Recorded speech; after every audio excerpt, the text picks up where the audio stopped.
Hello दोस्तों, मेरा नाम सौरभ दुबे है। मेरे यूट्यूब चैनल हुआ सिलेक्शन पे आप सभी का एक बार फिर से स्वागत है। तो दोस्तों, आज की वीडियो पर्टिकुलर मैं एनटीपीसी के बच्चों के लिए लाया हूँ। आप सभी लोग अभी ग्रेजुएशन लेवल, अंडर ग्रेजुएशन दोनों की तैयारी में लगे होंगे, लेकिन आपको इतना पता होना चाहिए कि पेपर में अगर मैं आज से मान के चलूँ तो आपके पास 40 से 50 दिन बचे हुए हैं। लेकिन आपको तो यही लग रहा होगा कि अभी तो एग्ज़ाम का डेट भी नहीं आया है, एग्ज़ाम को कोई पता होता है ही नहीं, अभी तो एलपी चल रहा है, ये चल रहा है, वो चल रहा है। लेकिन आपको इतना पता होना चाहिए कि आज का कंपटीशन इस कदर बढ़ा हुआ है कि 2400 ग्रेड पे, 2800 ग्रेड पे, चाहे 4200 ग्रेड पे की नौकरी कौन नहीं लेना चाहेगा।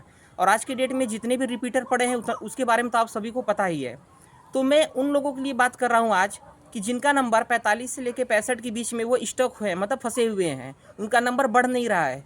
तो नंबर किन कारणों से नहीं बढ़ रहा है, मैं आपको अगर बताऊं आज के डेट में, तो मैं टेस्ट देता हूं तो मेरा नंबर 83, 84, 77, 78, 79, कभी 75 भी आता है, कभी वर्स्ट केस में 65 और 62, 63 भी एक बार आया हुआ है। तो मैं पिछली बार 2019 में खुद पेपर को क्रैक किया था, लेकिन टाइपिंग मेरा क्वालिफाइड नहीं हुआ था, जो कि लखनऊ में था।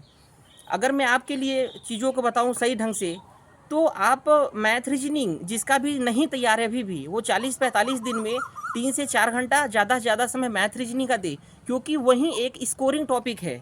क्योंकि अगर आप आरपीएफ एसआई का पेपर देखे होंगे तो उसका जीएस किस टाइप का आया था, जो करने वाले बच्चे थे जिनका बहुत अच्छा जीएस है, मैं खुद जानता हूँ, उन लोगों का भी नहीं हुआ था। और कांस्टेबल में तो ठीक ठाक था, लेकिन एनटीपीसी से भी टफ लेवल इस बार पूछा जीके जीएस का। तो जीके जीएस में बहुत ज़्यादा बिलीव नहीं कर सकते हैं। बट मैं फिर से एक चीज़ को रिपीट करता हूँ कि जो भी आपका मैथ हो चाहे रीजनिंग हो, उसे आप 60 में पूरा कोशिश करो कि 55, 56, 54, 55, मिनिमम 52-53 तो आ ही है। 52-53 उन स्टूडेंटों का है जिनका थोड़ा सा मैथ वीक है, क्योंकि तब रीजनिंग में आपको फुल आउट ऑफ फुल करना है और जीएस में आपको पूरा कोशिश करना है कि जीएस में मेरा 40 में मिनिमम 30 आए ही आए। अगर मैं प्री की बात करूं तो बहुत बच्चे मुझसे कट ऑफ का जिक्र करते हैं। तो पेपर का लेवल चाहे जैसा भी हो, अगर टफ आ गया तो कुछ नहीं कर सकते, लेकिन अगर पेपर इजी आया तो कट ऑफ मिनिमम भी जाएगा तो 70, 75, 72, 76, इससे नीचे तो नहीं ही जाना है। मैं यूआर कैटेगरी के कट ऑफ की बात कर रहा हूं दोस्तों। अगर लेवल 6 और लेवल 5 की कट ऑफ की बात करूं तो इनका कट ऑफ हमेशा ही थोड़ा सा कम देखने को मिलता है, लेकिन पिछली बार वैकेंसी भी ज़्यादा थी। अगर मैं फिर सब्जेक्ट पे आऊँ तो आप जीके जीएस में जिस चीज़ को पढ़ लिए हो, आप हिस्ट्री ज्योग्राफी अगर आपका तैयार है, आपका इकोनॉमिक्स नहीं तैयार है, तो आप हिस्ट्री ज्योग्राफी का रिवीजन करते रहो। क्योंकि हिस्ट्री में आप लुसेंट उठा लो, चाहे किरण प्लेटफॉर्म की बुक उठा लो, चाहे किसी भी टीचर का बुक उठा लो पर्टिकुलर, तो आप क्या देखते हैं कि हिस्ट्री में एक पेज में ही बहुत सारा क्वेश्चन बन जाता है और आपको कुछ मेन चीज़ ही याद रहता है। तो आपको बराबर रिवीजन बराबर करते रहना है, जिससे कि एग्ज़ाम में आए तो आपको कन्फ्यूजन ना हो कि इसका 2 सही है या 3 सही है। क्योंकि मैं टेस्ट अभी दे रहा हूँ, आप मेरे यूट्यूब चैनल पे अगर नए हैं तो आप ज़रूर चैनल को सब्सक्राइब करें और शेयर भी ज़रूर करें, क्योंकि आज का वीडियो आपके लिए बहुत ही मोटिवेशन होने वाला है। अगर मैं मैथ की बात करूँ तो मैथ मेरा अच्छा है, मैं एसएससी देता हूँ तो मेरा मैथ अच्छा हो जाता है, मेरा रीजनिंग भी अच्छा हो जाता है। लेकिन जीएस में मेरा नंबर नहीं बढ़ रहा था, जिसकी वजह से मैं 80 क्रॉस नहीं कर पा रहा था, 75 क्रॉस नहीं कर पा रहा था। लेकिन मैं पिछले 2-3-4 महीने में जीएस पे ज़्यादा ध्यान दिया और जिससे मेरा जीएस में भी नंबर थोड़ा सा बूस्ट होने लगा। अगर पर्टिकुलर मैं उनकी बात कर रहा हूँ जिनका जीएस वीक है, तो भाई ये कहने से काम नहीं चलेगा कि मैथ रीजनिंग 60 में 60 हो जाएगा और जीएस में आप एक ही दिन में जाओगे 35 मार दोगे। ऐसा कुछ नहीं होने वाला है। जीएस में आप एक क्वेश्चन का टारगेट बनाओ, न कि 15 क्वेश्चन 20 क्वेश्चन सोचो 20 क्वेश्चन हो जाएगा, 25 क्वेश्चन हो जाएगा, ऐसा नहीं सोचना है। करंट अफेयर आप बिल्कुल ही मत पढ़ो। आप अपनी स्टैटिक पे history, geography, polity, economics, physics, chemistry, bio, आप इन सब्जेक्ट पे ही टोटली ध्यान दो। और ख़ास तौर से static, dance form, days and date और अंतर्राष्ट्रीय कमेटी कौन सा है, कौन सा नीति है, कौन सा योजना आया हुआ है, कमीशन, आपको इस चीज़ पे ज़्यादा ध्यान देना है।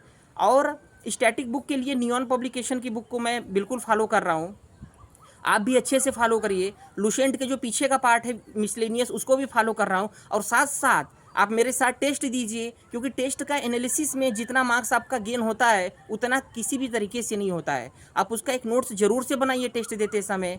और दोस्तों, अगर ज़रूरी बात करूं तो फिर से एक चीज़ रिपीट करता हूं कि 45 दिन बचा है, 30 डेज़ में आप अपने मैथ रीजनिंग का अच्छा से प्लान बनाइए। 3 से 4 घंटा आप मैथ रीजनिंग को दीजिए और सुबह उठिए जल्द से जल्द, थोड़ा एक्सरसाइज करिए और जीके जीएस पे ज़्यादा ध्यान दीजिए। जीके जीएस का रिवीजन आराम आराम से करिए, घबराइए बिल्कुल मत कि नंबर आपका नहीं बढ़ रहा है, क्योंकि आपका नंबर धीरे धीरे इंप्रूवमेंट होगा। आप एक दिन में हिस्ट्री उठा लो, हिस्ट्री के साथ आप फिजिक्स उठा लो, ज्योग्राफी के साथ आप केमिस्ट्री उठा लो, अब बायोलॉजी आप आधा एक घंटा डेली दो।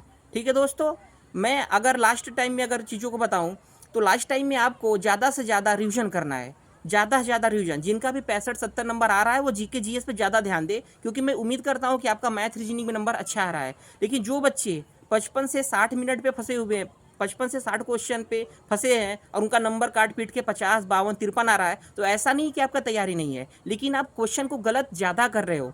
मैं टेस्ट देता हूं तो मेरा बहुत गलत होता है, तो 5 क्वेश्चन गलत होता है, 8 क्वेश्चन गलत होता है, वर्स्ट केस में 10 से 12 क्वेश्चन गलत होता है। लेकिन आप इस चीज़ को यकीन करिए कि टेस्ट में जब आप रैंकिंग देखते हैं तो 1 या 2 नंबर पे आपकी रैंकिंग जो है वो कितना तगड़ा भागती है। 1 नंबर बढ़ जाओ आप 1000-2000 से आगे बढ़ोगे, 1 नंबर पीछे आओ आप 700-800 लोग से पीछे चले जाते हो। तो दोस्तों, आप मेरे चैनल पे नए हैं तो मैं आपको बराबर ही ऐसा मोटिवेट करता रहूँगा, और डिमोटिवेट तो आप बिल्कुल ही ना हो, क्योंकि लाइफ में बहुत सारा काम होता है करने के लिए। तो दोस्तों, अगर आप चैनल पे नए हैं तो मेरे चैनल को सब्सक्राइब और शेयर ज़रूर करें। धन्यवाद।